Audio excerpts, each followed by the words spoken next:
Morning Year 4, it's Tuesday the 23rd of February.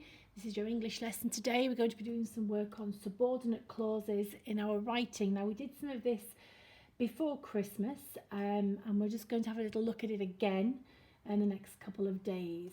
Okay, so what is a clause? Let's think about that first of all. A clause is a group of words that include a subject, a thing, and a verb, something that's going to happen, a doing. And there are two types of clauses, remember. We can have an independent clause and a subordinate clause. Okay, now, the independent clause is the bit of the sentence that makes sense all on its own because it's a complete thought, a complete idea. So, for example, it might be something like, I went to town, it was red. Okay, they exist on their own, they make sense on their own.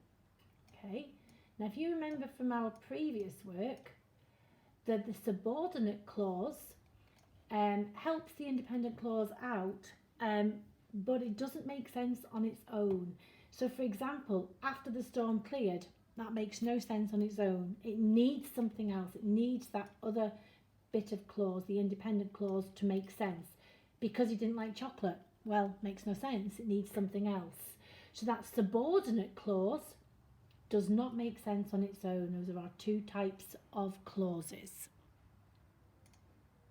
Okay, so let's look at this subordinate clause. A subordinate clause can come at various points in a sentence, and we did some of this before Christmas. We started thinking, well, first of all, it can actually be used as a fronted adverbial, which we've done quite a lot of work on just a couple of weeks ago.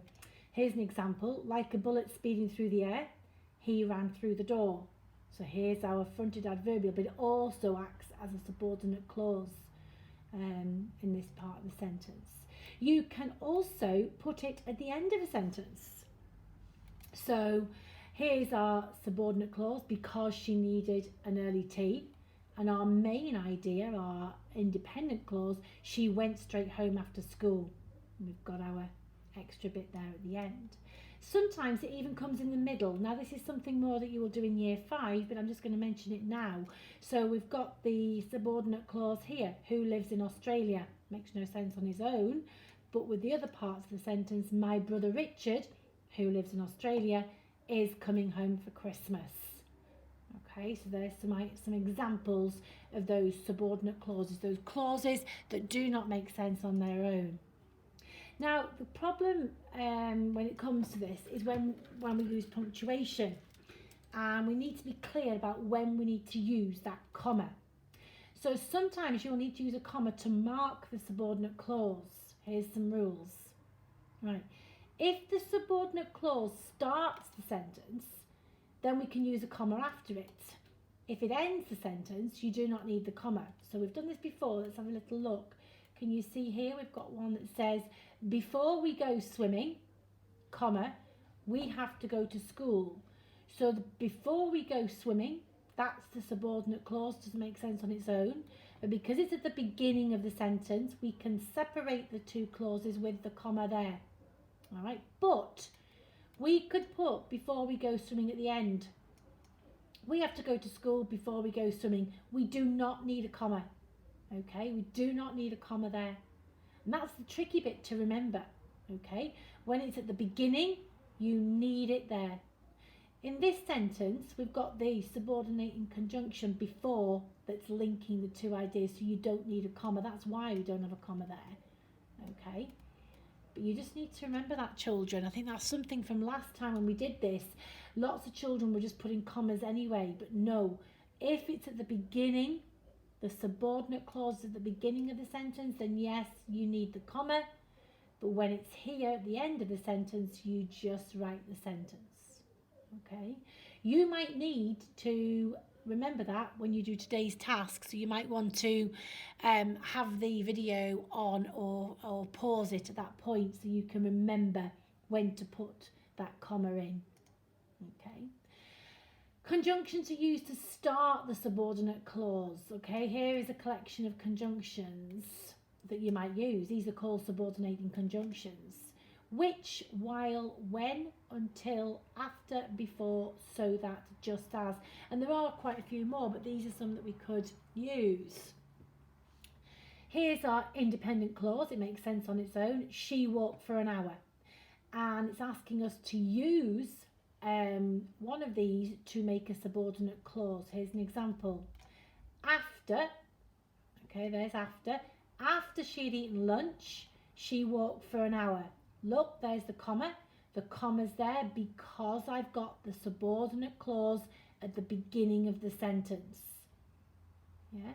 If I turn that round, think what it would say. What would it say if I turned it round and put the independent clause first? Have a think. What would it say? It would say she walked for an hour after she had eaten her lunch. Okay. And you wouldn't need the comma if I turn that round because I would have the independent clause first. All right. Now your tasks look a bit like this today. Just move that one out of the way, make that big. So some people are given a subordinate clause and some independent clauses. Okay. And you need to match them. And it says, how many correct sentences can you make by joining an independent and subordinate clause? You can use each clause more than once, so you don't have to just be limited to one of each. And you need to be writing those out independently on your own. Some of you today, a little bit harder, you need to make up your independent clause. You are given a subordinate clause, and you have to make up the independent clause that might go with one of these. And again, write them out. The final thing to do today is quite a challenge. It says, can you extend sentences by adding a subordinate clause maybe at the beginning, in the middle and the end? Okay, you can choose a different subordinate clause for each variation. So look at this example. This is the sentence we're going to start with. Katie took a deep breath and blew out her candles. So I'm going to change that. I'm going to put a subordinate clause at the beginning. After we sang happy birthday, Katie took a deep breath and blew out her candles. Yeah. Then I'm going to pop one in the middle. Can you see? Katie took a deep breath, comma, so that her lungs were full of air, comma, and blew out her candles. That sort of one is the year 5 type of work, but I've dropped it in because I think some of you are capable. Then there's the third one. We're dropping it, that subordinating clause at the end of the sentence. Katie took a deep breath and blew out her candles before we cut into the cake. Okay. Again, no comma because it comes at the end. And then there's one there for you to do and do it in 3 ways. That's quite a challenge. And as I say, that second one there is really year 5 work, but I've dropped it in because I do think some of you with your English are capable of having a go at that. If you just follow the model there, you'll be able to do that, I'm sure. Okay. So remember, children, you can upload your work on Teams or you can email me your sentences today.